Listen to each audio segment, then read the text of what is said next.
अस्सलाम वालेकुम dear students. आज हम आपके साथ 9 types of binary solutions with examples आपके साथ डिस्कस करेंगे। क्योंकि इससे पहले हमने सैचुरेटेड अनसैचुरेटेड सॉल्यूशंस और सुपर सैचुरेटेड सॉल्यूशंस आपके साथ डिस्कस की। तो आज के टॉपिक के लिए हमने 9 types of binary solutions with examples एक टेबल में बना के आपके सामने पेश कर रहे हैं। तो पहला जो है दैट इज़ सॉलिड सॉल्यूशंस। जैसे हमको पता है कि सॉलिड सॉल्यूशंस में जो सॉल्वेंट होता है वो हमेशा सॉलिड ही होता है।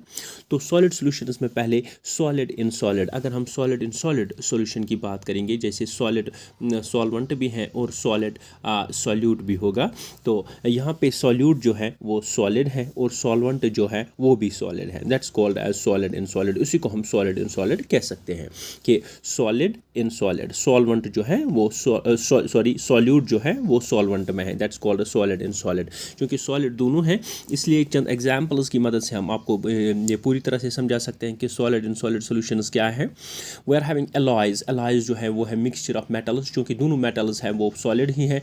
तो like that of stainless steel. Stainless steel में चूँकि हम स्टेनलेस स्टील में वहाँ पे हम देख पाते हैं कि बहुत मेटल्स, दोनों मेटल्स जो मिलके बनाते हैं stainless steel. So that's called as solid in solid combination. We are having another example like that of brass. Brass जो है उसमें कॉपर और जिंक, चूँकि कॉपर और जिंक दोनों मेटल्स हैं, इसलिए कॉपर और जिंक, जिसमें कॉपर की कसाफत ज़्यादा है और जिंक की कम है, तो कॉपर सिंपली सॉल्वेंट एक्ट करेगा और जिंक सिंपली सॉल्यूट एक्ट करेगा। इसी तरह से ब्रोंज। ब्रोंज में कॉपर 90% है, टिन है 10%। सो कॉपर जो सिंपली एक्ट करेगा एज सॉल्वेंट और टिन दूसरा सॉलिड है वो एक्ट करेगा एज सॉल्यूट, बिकॉज इसकी परसेंटेज 10% है।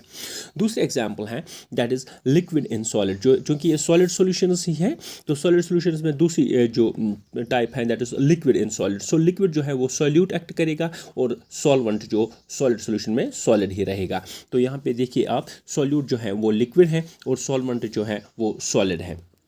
एग्जाम्पल क्या है, हाइड्रेटेड क्रिस्टल्स लाइक दैट बिल्यूविट्रॉल। चूँकि इससे पहले हमने बिल्यूविट्रॉल के बारे में पढ़ा, तो बिल्यूविट्रॉल में हमारा सॉलिड सॉल्वेंट जो है वो सॉलिड है और जो सॉल्यूट है वो लिक्विड है। और ग्रीन विट्रॉल में भी ऐसा ही है। these are the two examples, blue vitriol and green vitriol, where we can see the solute is liquid and solvent is solid। तीसरी एग्जाम्पल जो है वो है gas in liquid. Gas in liquid में गैस जो है वो सिंपली सॉल्यूट एक्ट करेगा और सॉल्वेंट जो है वो सॉलिड ही है। सो यहाँ पे हमने लिखा है कि सॉल्यूट जो एक्ट करेगा वो गैस है और जो सॉल्वेंट एक्ट करेगा वो सॉलिड ही है।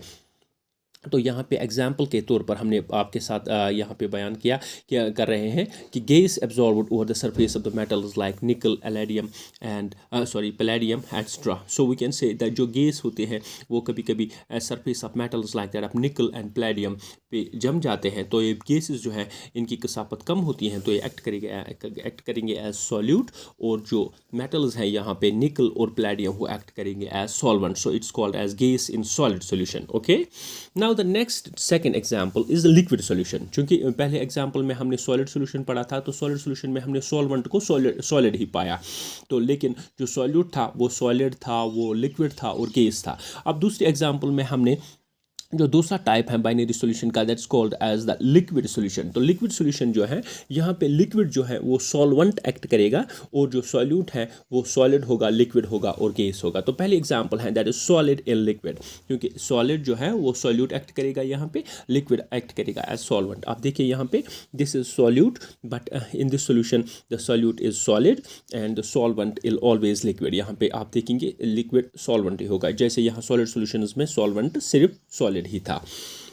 तो सॉल्यूट जो है, जो हल होने वाली चीज़ है वो सॉलिड है, और जिसमें हल होती है दैट सॉल्वेंट वो है सिंपली लिक्विड। एग्जांपल है sugar, salt dissolved in water. अगर हम शुगर को ले लें, सॉल्ट को ले लें, ये दोनों सॉलिड चीज़ें हैं, तो एक्ट करेंगे एज सॉल्यूट। तो ये वाटर में डिजॉल्व होंगे तो वाटर एक्ट करेगा एज सॉल्वेंट। चूँकि वाटर लिक्विड है तो it will act as solvent. So sugar and salt dissolved in water और the example of the solid in liquid solution. And also the tincture of iodine. तो tincture of iodine में हमने देखा कि हमने iodine को अल्कोहल में शायद वो इसमें हल किया, तो आयोडीन जो है वो सॉलिड है और अल्कोहल जो है वो सिंपली लिक्विड है। That's called as the solid in liquid solution examples. Okay, दूसरा है that's liquid in liquid. So liquid in liquid solutions में दोनों लिक्विड हैं, सॉल्वेंट भी लिक्विड है और सॉल्यूट भी लिक्विड है। क्योंकि लेकिन हम कैसे ये इसको कैसे एक्सप्रेस कर सकते हैं कि कौन सॉलिड है, उनको कौन सॉल्यूट है और कौन सॉल्वेंट है, क्योंकि दोनों दोनों यहाँ पे लिक्विड है। जैसे पहले एग्जांपल में हमने देखा कि दोनों सॉलिड है, सॉल्यूट भी सॉलिड है और सॉल्वेंट भी सॉलिड है, लेकिन हमने देखा कि जिसकी कंसंट्रेशन ज़्यादा है वो एक्ट करेगा एज सॉल्वेंट, बिकॉज वो मीडियम बनाएगा, और जो इसमें कम होगा, जिसकी क्वांटिटी कम होगी, वो एक्ट करेगा एज सॉल्यूट। तो यहाँ पे हमने इसी तरह से लिक्विड एंड लिक्विड में हम देखेंगे जो लिक्विड यहाँ पे मीडियम बनाएगा, जिसकी क्वांटिटी ज़्यादा होगी, वो एक्ट करेगा एज सॉल्वेंट, और जिसकी क्वांटिटी कम होगी, जिसकी कंसंट्रेशन कम होगी, जो मीडियम में हल होगा, जो मीडियम के साथ हल होगा लेकिन मीडियम से कम होगा, वो हम एक्ट करेंगे एज सॉल्यूट। तो यहाँ पे एग्जाम्पल है mixture of two miscible liquids, दो मिसेबल लिक्विड्स और दो लिक्विड्स वो कंप्लीटली गुलमिल हो जाते हैं। इमिसेबल लिक्विड्स वो होते हैं जो दो लेयर्स बनाते हैं, जैसे oil and water are immiscible. But यहाँ पे हम देखते हैं कि लिक्विड एंड लिक्विड सोल्यूशन में दो मिसेबल लिक्विड्स मिलके बनाते हैं simply liquid and liquid solution. For example अगर हम मिल्क और वाटर को ले लें तो वाटर जो है वो सिंपली एक्ट करेगा एज सॉल्वेंट, तो क्योंकि वाटर हम ज़्यादा इस्तेमाल करेंगे और इसमें थोड़ा अगर मिल्क डालेंगे तो मिल्क सिंपली वाटर के साथ मिल जाएगा, और दीज आर मिसेबल लिक्विड्स। और हम देखेंगे कि मिल्क जो है वो सिंपली एक्ट करेगा एज सॉल्यूट और वाटर एक्ट करेगा एज सॉल्वेंट। लेकिन अगर हम मिल्क ज़्यादा इस्तेमाल करेंगे और इसमें थोड़ा बहुत वाटर इस्तेमाल करेंगे, इस वाटर थोड़ा कम इसमें डालेंगे, तो water will act as solute and milk will act as solvent, ठीक है। But these are miscible liquids, okay. इसी तरह से अगर हम अल्कोहल और वाटर को मिला लेंगे, अगर हम वाटर की कंसनट्रेशन को ज़्यादा ले लेंगे, वाटर 10 kg ले लेंगे और सिंपली 10 लीटर्स ले लेंगे, सॉरी, और जो अल्कोहल है वो 2 लीटर्स ले लेंगे, तो water simply act as medium, so that will simply be and that will simply called as a solvent, and alcohol 2 liters will be considered as solute. तो इसी तरह से these are the immiscible liquids, these are water and alcohol and water and milk also. And we are having the third example, तीसरी example है that's called as gas in liquid। यहाँ पे आप देखेंगे कि gas एक्ट करेगा as solute और liquid तो सॉल्वेंट ही है, ताकि हर तीनों एग्जाम्पल में यहाँ पे लिक्विड सॉल्यूशन में सॉल्वेंट एक्ट करेगा। एग्जाम्पल एरिएटेड ड्रिंक्स, जो एरिएटेड ड्रिंक्स हम पीते हैं उनमें कार्बन डाइऑक्साइड डिजॉल्व होता है वाटर में, तो पेप्सी हो, कोका कोला हो, उसमें या लिम्का या कोई भी जिसमें हम गैस ढक्कन खोल के बाहर पाते हैं वो कार्बन डाइऑक्साइड होता है। तो कार्बन डाइऑक्साइड डिजॉल्व होता है वाटर में, तो कार्बन डाइऑक्साइड जो है वो गैस है, that is concentration is little in that water, तो वो एक्ट करेगा एज सॉल्यूट, और जो वाटर है अंदर बोतल में वो एक्ट करेगा as solvent, so that's called as gas in liquid solution. तो इसके अलावा थर्ड एग्जांपल है that's called as the gaseous solutions. तो गैसियस सॉल्यूशन में हम एक बात जानने की पूरी तरह की कोशिश करेंगे। यहाँ पे सॉल्वेंट एक्ट करेगा एज गैस, और जो सॉल्यूट है वो सॉलिड भी होगा, लिक्विड भी होगा और गैस भी होगा। आप देखेंगे यहाँ पे, यहाँ ऊपर से आप देखेंगे कि सॉलिड सॉल्यूशन में सॉल्वेंट सॉलिड ही था और लिक्विड सॉल्यूशन में सिंपली सॉल्वेंट लिक्विड ही था। इसी तरह से गैस सॉल्यूशन में सॉल्वेंट गैस ही होगा, ठीक है। लेकिन ये जो सॉल्यूट है वो बदलता रहेगा। तो हम गैसियस सॉल्यूशन पे आएंगे थर्ड काइंड ऑफ एग्जांपल पे। तो थर्ड काइंड ऑफ एग्जांपल पे हम देखेंगे कि यहाँ पे गैसियस सॉल्यूशन में गैस की कंसंट्रेशन ज़्यादा है और वो एक्ट करेगा एज सॉल्वेंट, और जो सिंपली जो सॉल्यूट है वो सॉलिड भी होगा, लिक्विड भी होगा और गैस भी होगा। जैसे पहली एग्जांपल है that is solid in gas, चूँकि जो पहली एग्जांपल है सॉल्यूशन की that is solid in gas, कि सॉलिड यहाँ पे सॉल्यूट एक्ट करेगा और गैस यहाँ पे एक्ट करेगा as solvent, so that's called as solid in gas solution.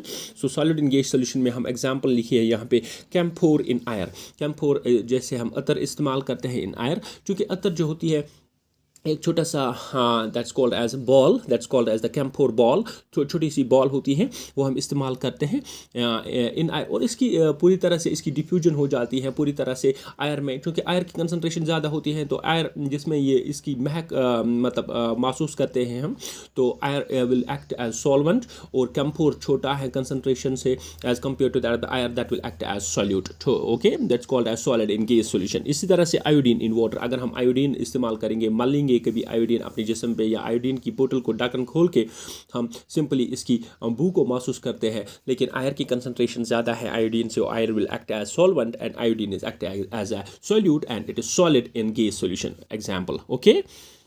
Next one that's called as liquid in gas solution. Now दूसरी जो बात है that's called as liquid in gas solution, कि कैसे हम लिक्विड एक्ट करेगा एज सॉल्यूट और gas act करेगा as solvent. So liquid in solution liquid in gas solution example हैं क्लाउड्स। तो क्लाउड्स हम देखते हैं जैसे जिसको हम बादल कहते हैं, तो बादल में हम देखते हैं इसमें छोटे छोटे पानी के ज़रात होते हैं, छोटे छोटे पानी के कतरे होते हैं, बिल्कुल छोटे छोटे पानी के कतरे होते हैं जो कि फिर कूल होके पानी की सूरत इख्तियार करके नीचे आ जाते हैं, जो गैस पे सूरत में होते हैं। लेकिन छोटे छोटे पानी के जो कतरे होते हैं क्लाउड्स में, वो चूँकि गैस में ही होते हैं, जो गैस इसके इर्द गिर्द होता है, हर तरफ से इन्वॉल्व गैस का होता है।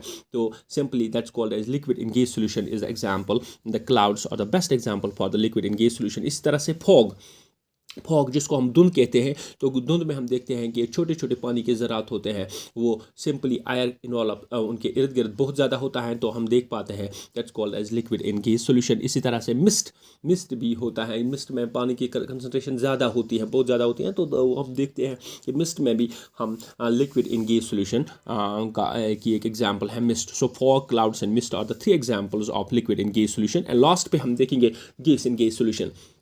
यहाँ पर आपको एक बार और याद रखनी है कि गैस इन गैस सोल्यूशन जो है, गैस इन गैस सोल्यूशन में हम देखेंगे दोनों गैसेस हैं, सॉल्यूट भी है और सॉल्यूट भी गैस है और सॉल्वेंट भी गैस है। लेकिन जिस गैस की कंसनट्रेशन ज़्यादा है, जिसकी क्वांटिटी ज़्यादा है, वो एक्ट करेगा एज सॉल्वेंट, और जिसकी कंसनट्रेशन कम है, जिसकी कसरत कम हो, वो हम सिंपली एक्ट करेंगे as solute. For example air, क्योंकि air is a mixture of the gases. Air बहुत सारे गैसों का मरकब है, लेकिन गैसेस में सबसे ज़्यादा कंसनट्रेशन नाइट्रोजन की है 78%, then it's followed by the oxygen 21%, and then carbon dioxide 0.03%, and the rest gases are 0 something.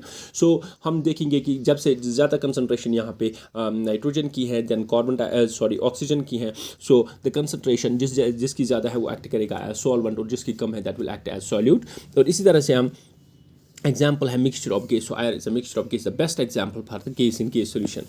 I hope you may have get these 9 types of the solutions based upon their solute and the solvents, and what type of solute and what type of solvent they have been combined, how they combine, किस तरह से वो combine होके different 9 types of solutions और binary solutions बनाते हैं। ये chart हमें यही फराहम करता है। Thank you.